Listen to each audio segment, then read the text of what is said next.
Welcome to Feisty Chess. I want to show you a game I played 8 years ago in a tournament, and this game illustrates the principle of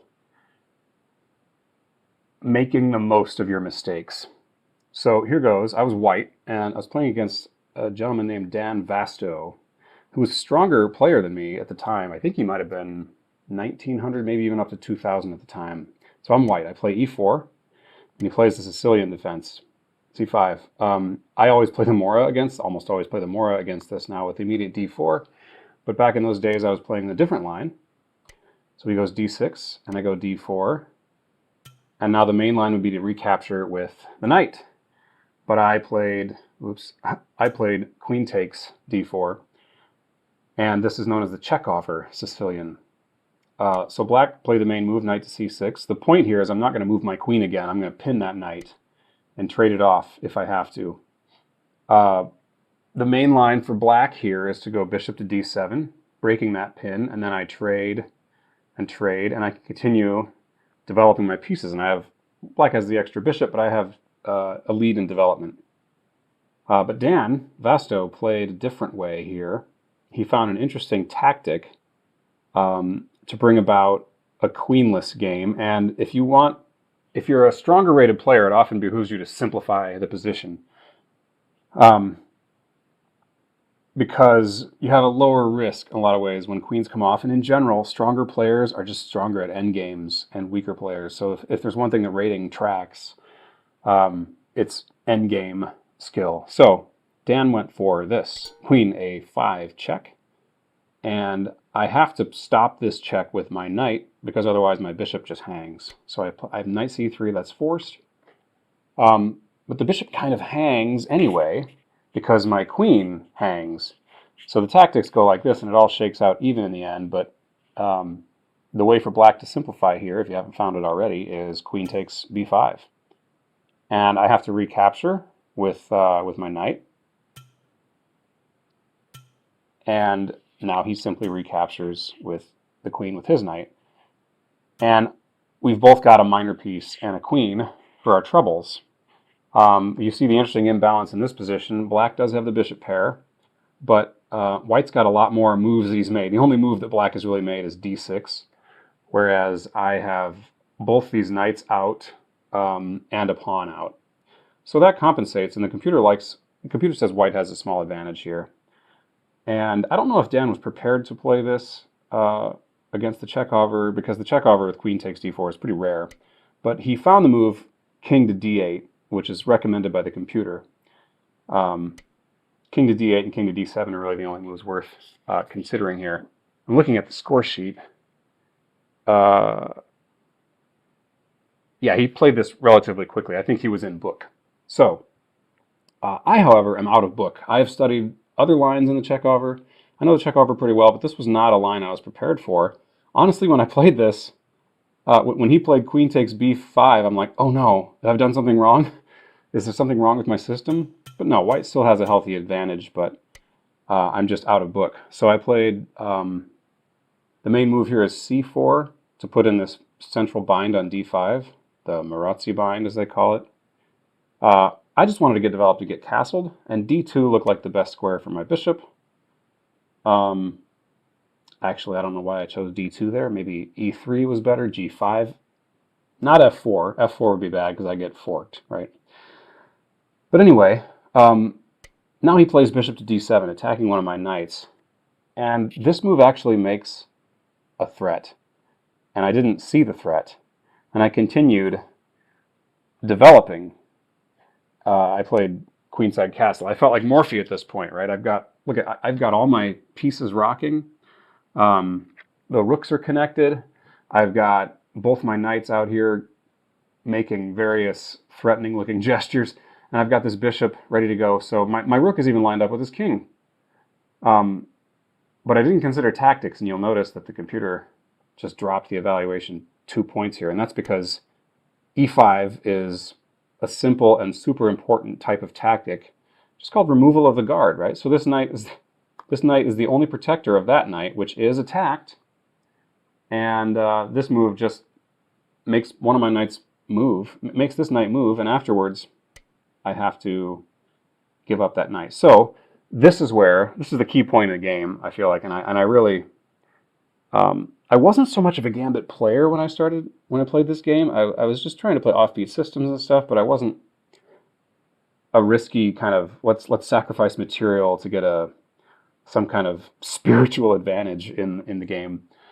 And but sometimes if you make a mistake, you're forced into that. And this is for the same reason I like gambits. Um, Gambits make you play good chess. You are living on the edge, and you get sharp positions where you have to find the best moves, and you have to find ways to make your pieces better, and not just kind of go for quick material gains or simple, easy, um, kind of additive chess, right? So when you sacrifice material, you have to play well. So I took a big think here after e5. I took a 10-minute think as opposed to the 2 minutes I thought on the last move. And this was, I think, a 60-minute game. And I played. You can see what you would play. But I found the move that the computer recommends, although it recommends a couple. I found bishop b4. So I'm just continue to activate my pieces. I'm making a threat on d6 he needs to deal with. So he takes. He doesn't need to deal with that threat in particular. He needs to just execute his. And I'm thinking, okay, I've got one pawn for the piece. I take with the bishop. And I'll probably get a second pawn for the piece. So maybe this is just like a gambit, right? But I was not comfortable in this position at all. This is not what I wanted. I was not happy. But it turns out that Dan Vasto was not comfortable at all in this position, maybe less than me. And he felt like I was really putting it to him. So the point of bishop takes here, the computer recommends knight takes, which would threaten a fork on f7, or also to take this. And to deal with both those threats, black just needs to take, at which point, he doesn't have the two bishops anymore. But I wanted to land with the knight on d6 rather than the bishop. So I took with the bishop, thinking it would be natural for him to take. And if he takes here, then I take with the knight, and he can't deal with both of these threats. He's going to have to play maybe knight a6, and then I can grab a third pawn with check and clean this one up later. So, okay, but he doesn't take. He also doesn't play bishop takes b5, because on that line I take his bishop, so that trade is equal. But the point is, I'm coming here, and I'm going to win at least that pawn. You have to move your knight here to give your rook any kind of space. If you move your knight here or here, the bishop hits here with a fork and is going to pick up the knight. Anyway, I thought that line looked pretty good for me. It's another way for me to get another pawn and get 3 pawns for the piece. And he has to do something about this bishop because it hangs. And he can't try to guard it with the king, because then there's fork. Okay. So he plays knight to e7, which is actually one of the computer's recommended moves here. It's a good move. Okay, now my knight is hanging, and I want to collect this pawn, so the natural move is to take on d4 with the knight. And then Dan brings the knight back to the 6th rank. Or sorry, the back rank. The computer doesn't like this move quite as much, but I go ahead and park the bishop on e5, and I'm thinking, if you want to move this bishop, I'll get this pawn. And even if that means he's coming down here and taking this pawn, one principle you want to play by when you're down is try to get all the pawns you can and give up your own trade pawns, because pawns represent your opponent's winning chances. And if you get rid of his pawns, he's going to have a much harder time converting a win with, say, an extra piece. Okay. Now he brings his knight to d6. And he's looking, this looks pretty good, just aesthetically, because now the knight is doing things. He's attacking this, but I get my last piece in the game, defending my pawn. And now computer recommends knight to c4, which would further hit the bishop. Dan gets his last piece out and says, why don't you take this pawn on g7? But then he would come in with rook here, and he'd be picking up this pawn, and more importantly, getting his rook to the 7th. So I'm not really, unlike what I said, despite what I said earlier, I'm not really interested in getting that pawn and activating his pieces for him. So instead, I make a move that seems to threaten that. So I play rook to d3. I've got ideas of this move, that my rook is much more mobile now. I wonder what the computer thinks about this. Doesn't list it, but my rook can come over here, come over there. But the concrete idea is if I take here, then his rook comes and my rook can actually defend my bishop. Turns out that's not really a threat. That doesn't even work. And maybe I would have found this before if those moves had been played, but rook to g3 would be a mistake because of, let me play these moves out for you. Well, let's say he just makes a move like rook c8. Here we go. I can defend, but the problem is here, and now my rook has no safe squares to keep defending my bishop. I do have bishop check here. Oh, this is good for me. Okay. Wait, what's wrong here? King e8? It still likes... So I can get away with an extra pawn, but the computer still likes it. Okay, but the point is I was making threats, even if neither of us really understood the implications of these threats, and that forced a response, and he played f6 instead of this. So he played f6, and that chases my bishop away. But what this does is it creates what I call a hook, because he's got his king stuck in the center. I've got all my pieces rocking pretty well. He's not really using his rooks. I want to open that center for my rooks and my other pieces to get at his king. And now I have a very convenient way to do this with the push e5. And so he needs to play maybe like, he needs to move this knight somewhere to get out of this hook. But the problem is he can't really move the knight safely, because then, let's say I have a move like knight here, or there's just lots of, this rook is a problem for him because it's facing off against his king. So instead of moving that knight, he plays king there because he doesn't want that. But that's not a bad move, but it makes this push even better. So the computer recommends knight to c4 here, but Dan actually took, and that is a significant mistake.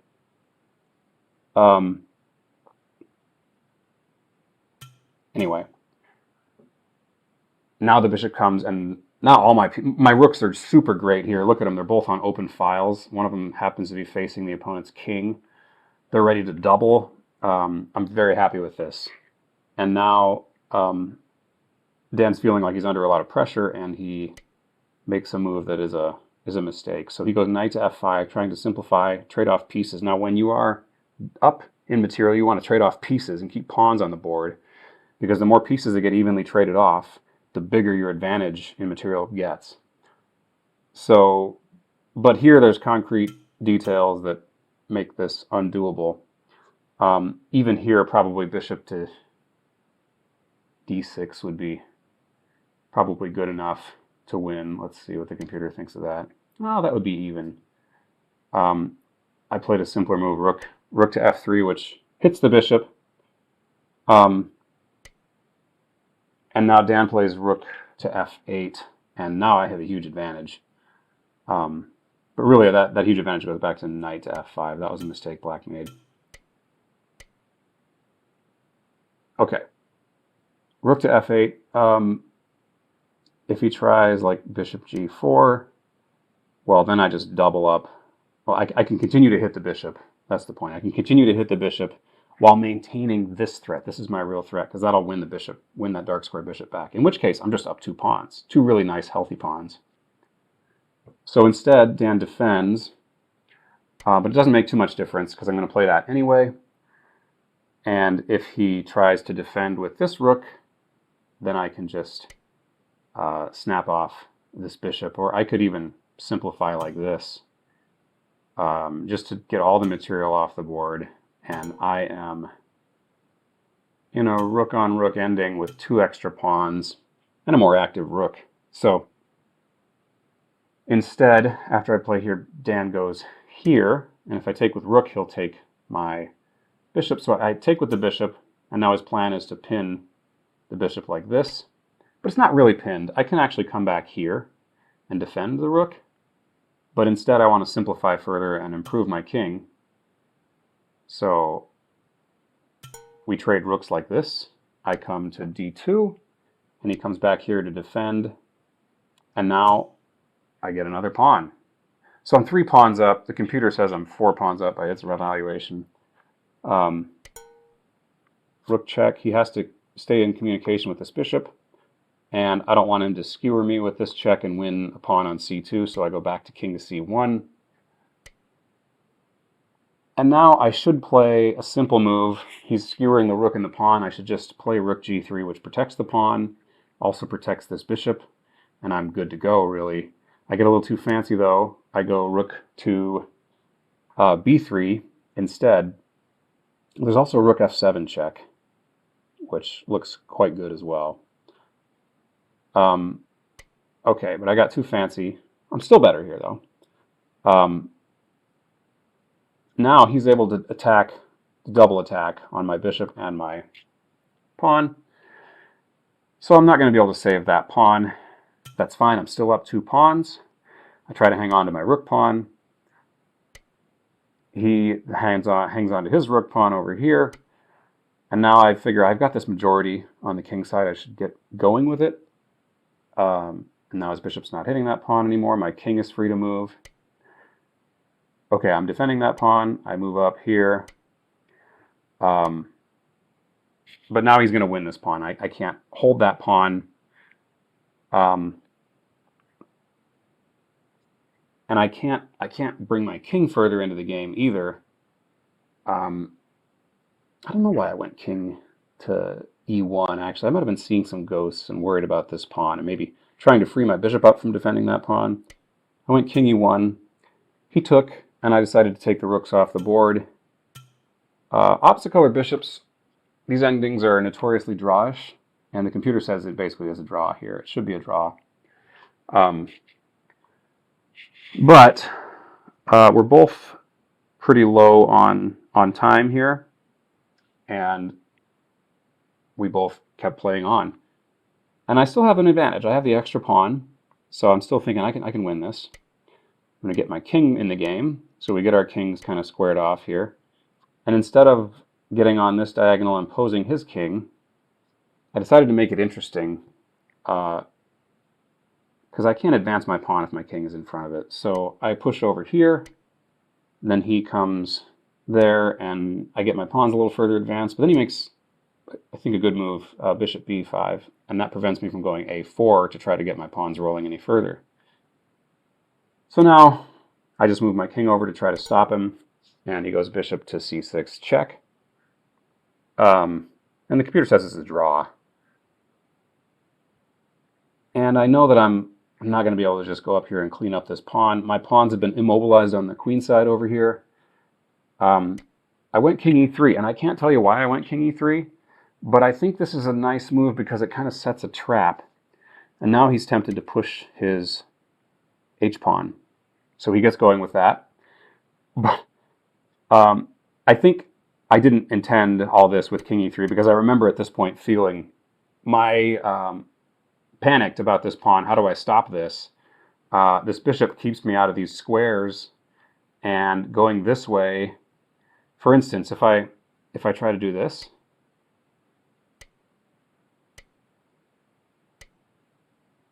well, okay, he can get there in time, but I'm not looking very comfortable here because he's got this pawn so far advanced. I need to get my bishop doing things, and my bishop has to stop that pawn. So, all right, he continues going, and my plan is to get my bishop. I think it would have been better to come bishop up here, actually. The computer can't tell the difference between better and worse here because everything's just a draw. But some draws are easier than others, so there are better moves here that the computer won't tell you about.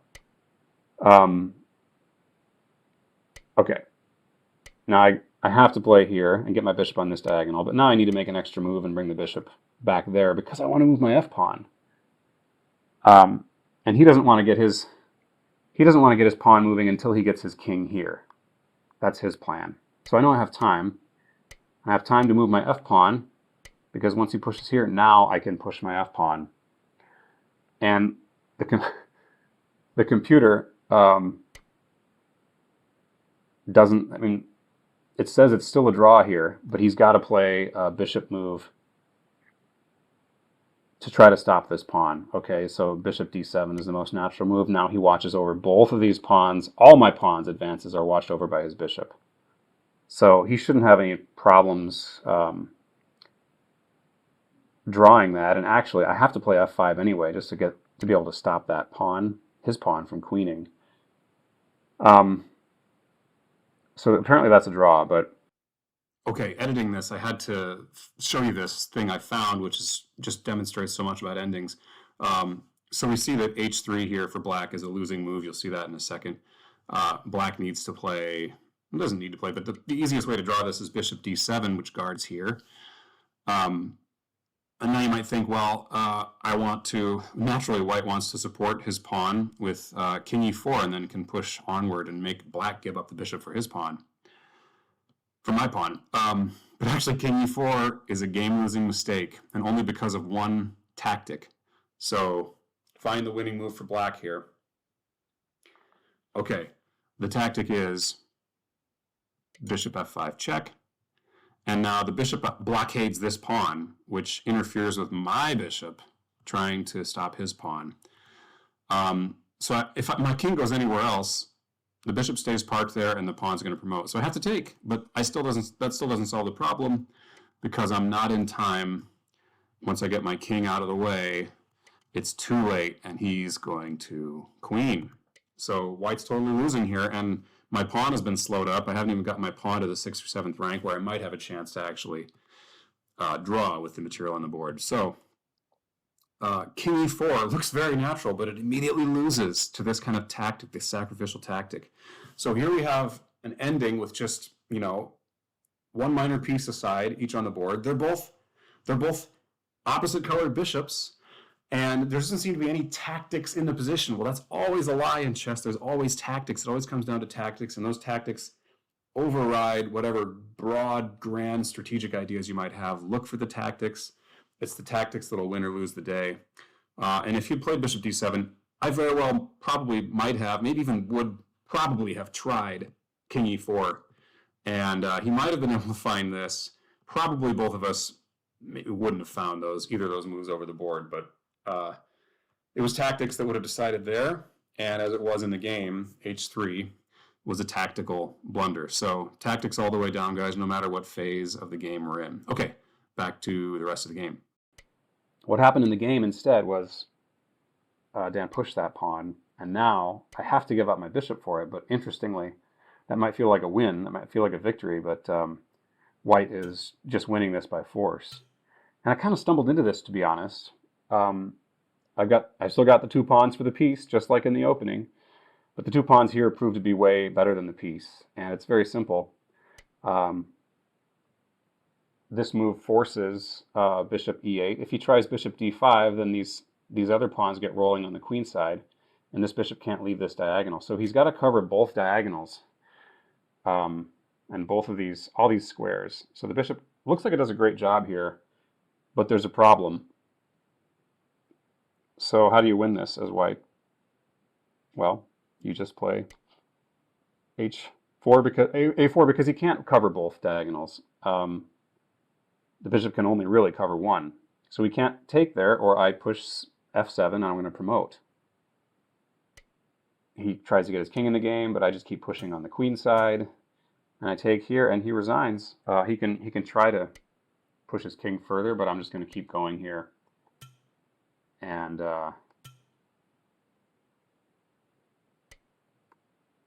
now his bishop can't stop both of these. It's just in time. He doesn't have time to take this with the king, and I'm going to promote one of those pawns. There's no stopping it. For instance, if he tries this, then this pawn gets away. So that's why he resigned there, and that's why opposite colored bishop endings are often technically drawn, but there are temptations, there are traps, there are pitfalls, and you should beware, and you should try to exploit those pitfalls. I don't know. I can't tell you that I did this all on purpose, but just going back over this game, I think this is a really good example of keeping your fighting spirit and making the most of your mistakes, right? So here we go to this critical position. Castling queenside, big mistake. But one thing it has going for it is it's full of energy and action. So even if it drops a piece, let's see what kind of compensation we can get for it. And I was able to navigate these waters in a way that ended up proving pretty good for me. And like I said, my opponent was intimidated throughout all this. He was down a piece, but he said he never ever felt comfortable. And that led to some mistakes. So, and then we go through all this, swap the rooks off, and the opposite color bishop's ending. So make the most of your mistakes, folks. That's the lesson. All right. Stay feisty. See you next time.